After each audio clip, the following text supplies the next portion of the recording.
Hey, good morning everyone. It's Hayes. Welcome back to the channel. All right, we're working on a Chevy Spark today, guys. It's a beautiful green color. Be a water pump, like I said. Let me show you what I've done so far. We went ahead and removed the tire, put a jack stand underneath there. We're gonna have to go down there and loosen up the tensioner. It's a bolt that you tighten up. You can't get that tensioner to move unless it's like the old school adjustment type. It's not spring, it's not spring, it's adjustment type with slotted holes. All right, so you have to take two bolts off down there, and then that tensioner will just flop around like you want it. Yeah, and I just took one belt off. I'm not worried about taking the second belt off down there. It's not necessary. So let's get that alternator out of the way. And actually the water pump is connected to the alternator. You see that right there, that bolt I just took out? So that bolt's gonna have to be removed. First thing I did when I arrived at the job, though, I'm sorry I didn't mention it, is take out the motor mount. It's real easy to do. What is it, 19 millimeter bolts, I think, 18 millimeter. Take these three bolts out right here. Take two more down there. You'll take that one out. Okay, single bolt. Mount busted? Nope, mount's still good. It's good to inspect your parts as you pull them off, but I didn't inspect it, so I just did it then. All right, guys, let's get it started. All right, this is what we got going on. We did take out two extra bolts on the bottom of the alternator. Very easy to get off. 13 millimeter on that. Drop it down out of the way, and then you can get these four bolts. 1, 2, 3, 4 on the bottom. 2 on the bottom, 2 on the top. You take those you take those four 13 millimeter bolts out. You can kind of wiggle it off. Now you can start taking off these hoses. Pain in the ass trying to get these hose clamps out. I mean, you got plenty of room to work, so you shouldn't have too much problems. I'm going to take that top hose off right there, and then I'm going to try to get, there's another hose connected to the back, a big fat one. If you look on your new water pump, you'll see what I'm talking about. There's a hose down there. So I'm going to take this top hose off so I can gain access to the clamp of the big hose. Let's see if that works.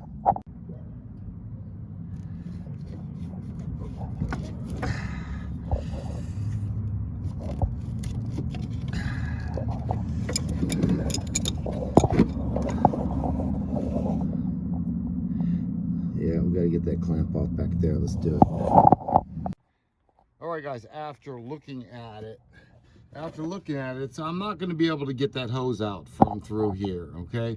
Now I could possibly, you got two ways you can do this. And you can go down there and you can take off the intake manifold bracket that runs down that's kind of blocking the hose. Or what I'm going to choose to do, because it's a lot easier and I'll be done a lot faster, is come around here and take off the hose on this side, because that hose runs all the way to the water pump. So if you loosen up right there, you can pull the whole water pump out and you can disconnect it. You can disconnect that clamp somewhere around here. So that's what I'm gonna do. Let's take this off. Let's take this off and make some room so we can get to the hose, and we'll disconnect it and we'll pull the water pump out with the hoses attached. All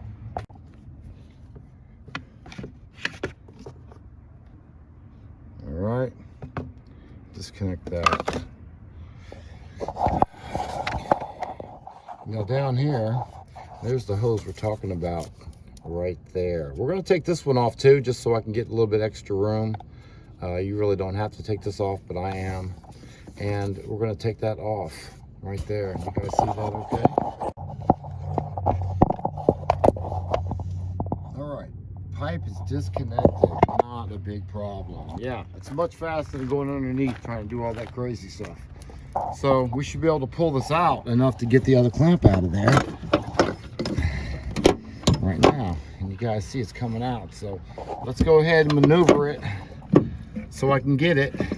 And we'll go ahead and put this thing back together again. All right. Chevy Spark. What the hell's going on?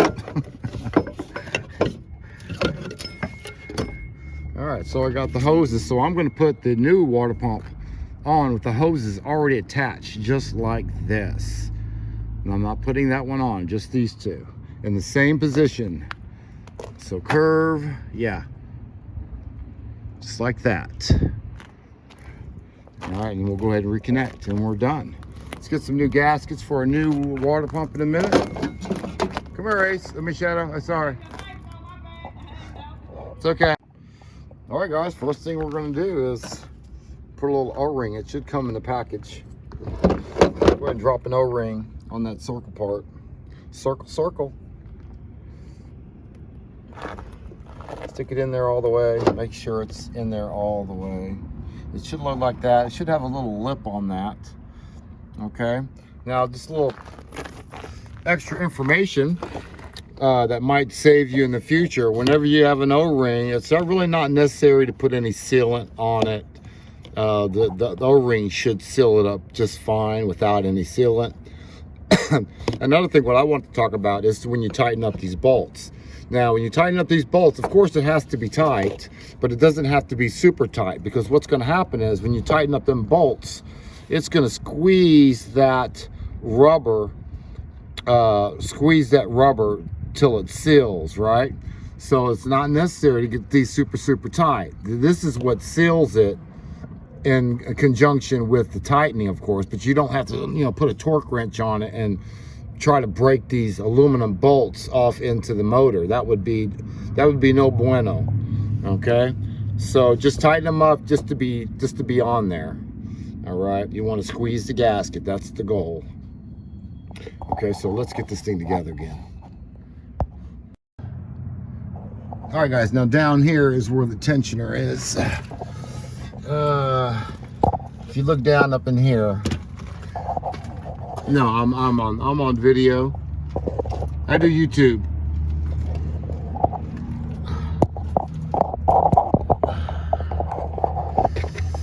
Just trying to get me a good shot of it.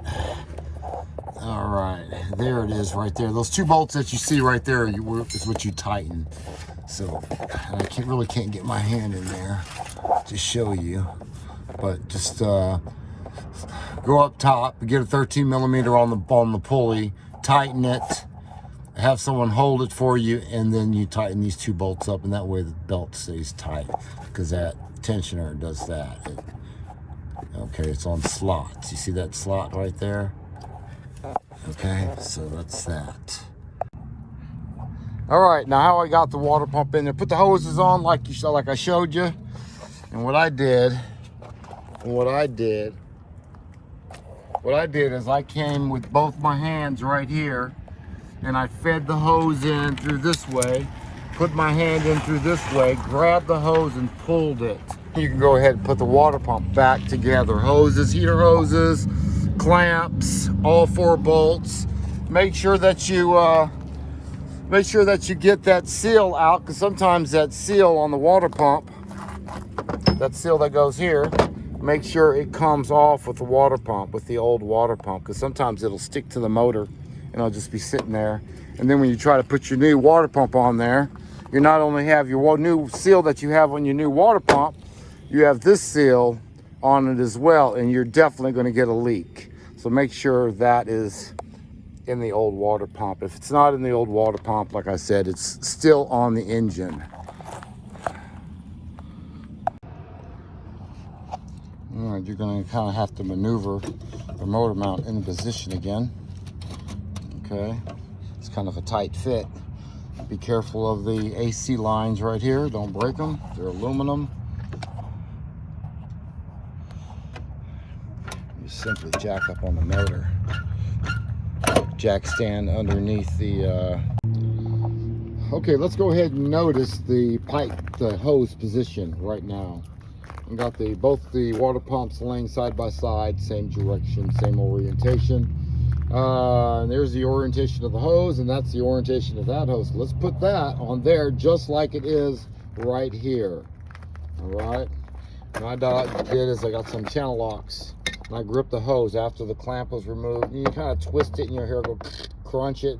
You'll crunch it, and then the pipe should come right off for you. I'm gonna do the same for this one. All right, guys, I'm also doing a thermostat on this one. He told me that he had some Blue Devil put in there. last time he did the water pump because he had a slight fracture in the head gasket or something. Anyways, the vehicle runs pretty good. But what I told him, because he had another bottle of Blue Devil somewhere. I don't know where it is now, but I said, did you take out the thermostat when you did the Blue Devil? He said, no, we didn't do that. I said, well, this is what will happen. It'll clog up the thermostat. So you got to be careful if you use Blue Devil, guys. You got to remove the thermostat. And I've seen it worse than this. I've seen it where you barely have a passage at all. You barely have it. We're not putting any Blue Devil in this today. We're just going to do this, correct? Okay, so we're just going to change out the thermostat. But yeah, that's just an extra tip. All right, guys, I always tell you guys, always wait around, make sure everything is fixed before you leave. And in this case, we have that Blue Devil that you saw stuck on the thermostat, all that white stuff. Let me show you what happens if you don't pull out the thermostat, something else that happens. All right, now it's been running for 15 minutes or so. So how you can tell if you got a plugged up heater cord due to the Blue Devil is you feel both the heater hoses. Now this one's warm. You reach over here, there are other ones on that side. That one is cold. So there is a restriction in the heater core right now. So my recommendation to the customer is just flush it out, reverse flush it. That means put that hose, put the one on the left on the right and the one on the right on the left, and that way the flow will go the opposite way and blow the debris away from the heater core. And hopefully you'll get a little bit more heat besides replacing the heater core.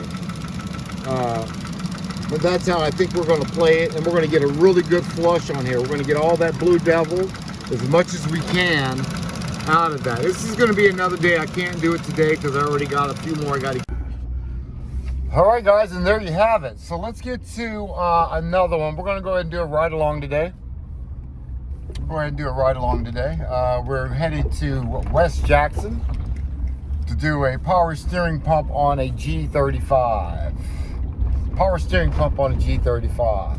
I guess we can take this opportunity to start answering a couple questions that I've gotten. One was, again, I know you guys are probably tired of hearing this, but it's important. You know, how do I bill out my jobs? I use AllData, guys. I use AllData, or you can use Mitchell, ShopKey. What's the other one? Identifix. There's a lot of programs out there that you can use. Some of them are repair informations, diagrams, schematics, torque specifications, all kinds of things. And it's cost about $150, $175 a month for this program. It's an online service, so all you gotta do is log in and you get access to the data.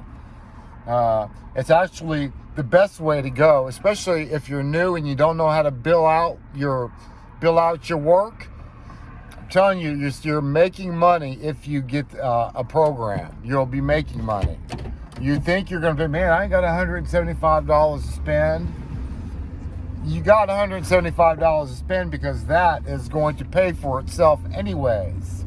In a month's time, $175, you just punch up the data. That way you're not cutting your throat. If you underquoted a job or several jobs that month, all data would already paid for because you would have got it right the first time.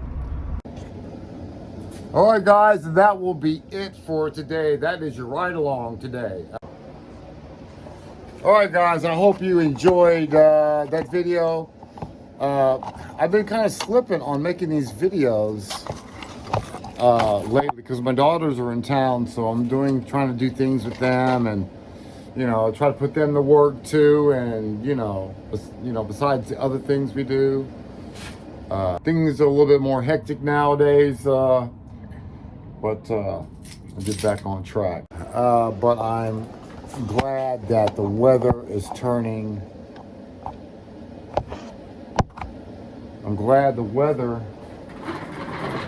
it's a perfect time to start working, especially when it gets around March, income tax season time. You want to have your vehicle prepped and ready to go.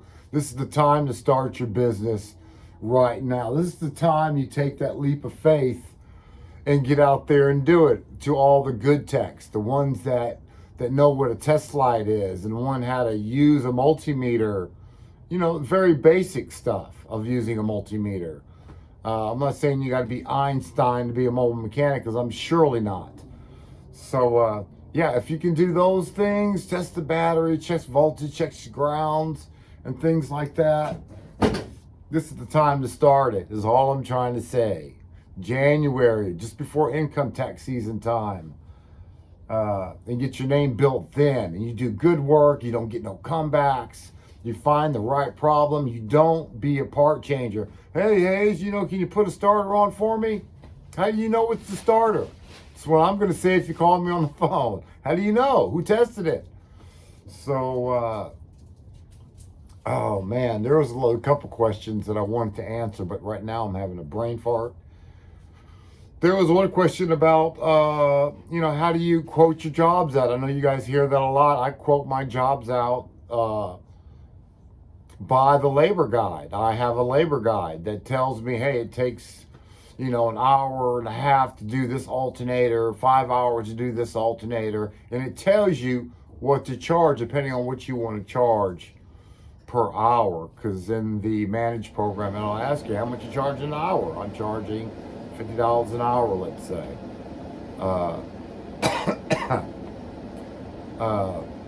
You punch that in and the computer does the rest for you. You put in your tax amount and the computer does the rest, and it makes it easy. That way, if you have a program that you're using, like AllData or Mitchell or whatever you use, there's several programs out there. You won't cut your throat all the time. You're underbidding a job.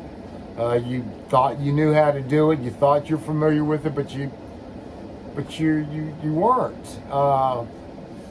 Or you never did that job before, and then you're going to cut your throat. So don't cut your throat, especially in the beginning, because you got to buy tools, you got to buy chemicals, clothes soap, gloves, you know, things that you need. I could go over, I have almost everything in my truck, believe it or not. I have almost everything besides an alignment machine. And that takes, so it's important not to cut your throat, because you're going to have to start buying tools. Every time you get a job, like I tell the people that I've trained, you want to buy every job you get, you want to go buy a tool, whether it's a $5 tool, a $50 tool, or a $100 tool. You want to go try to buy something.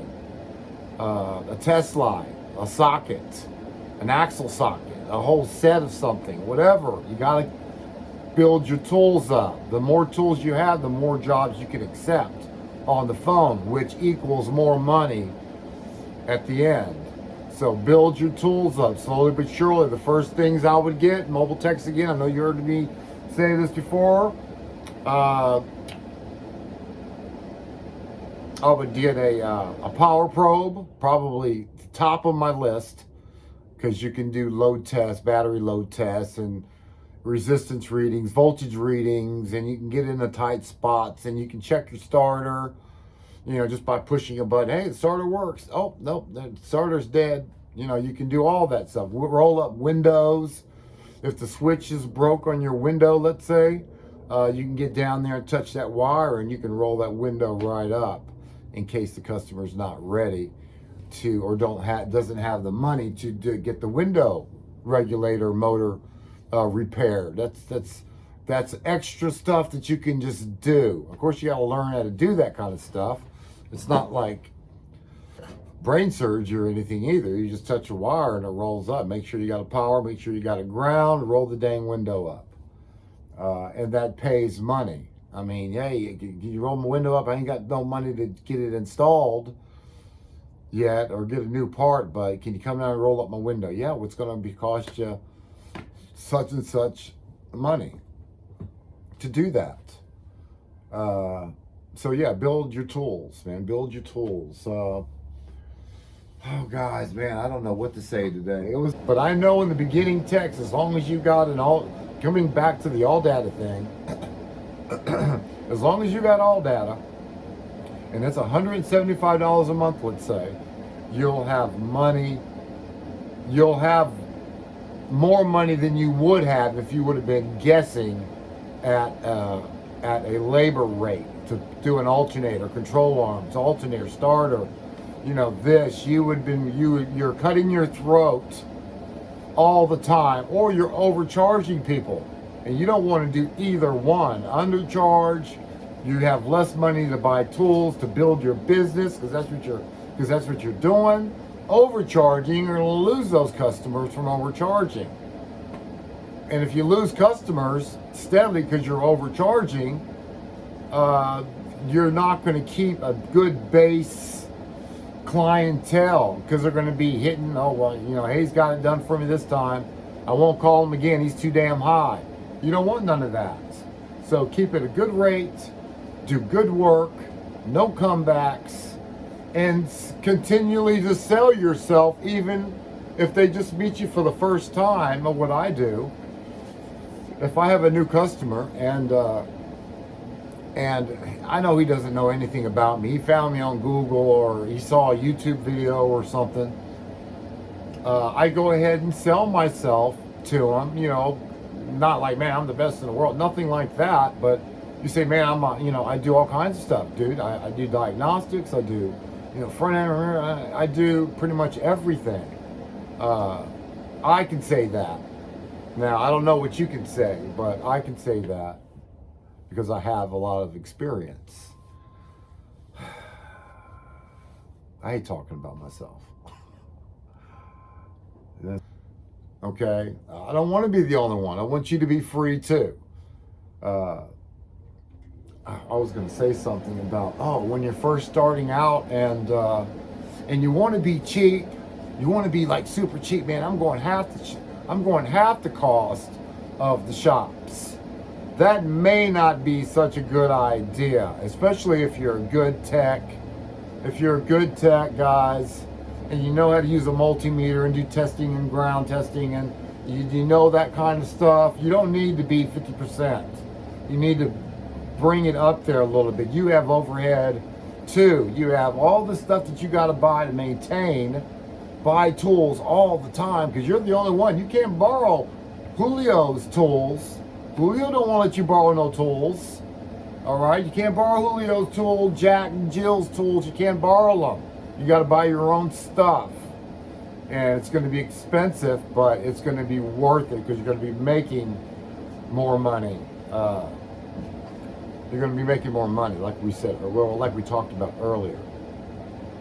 And you don't want to be too cheap, is what I was saying.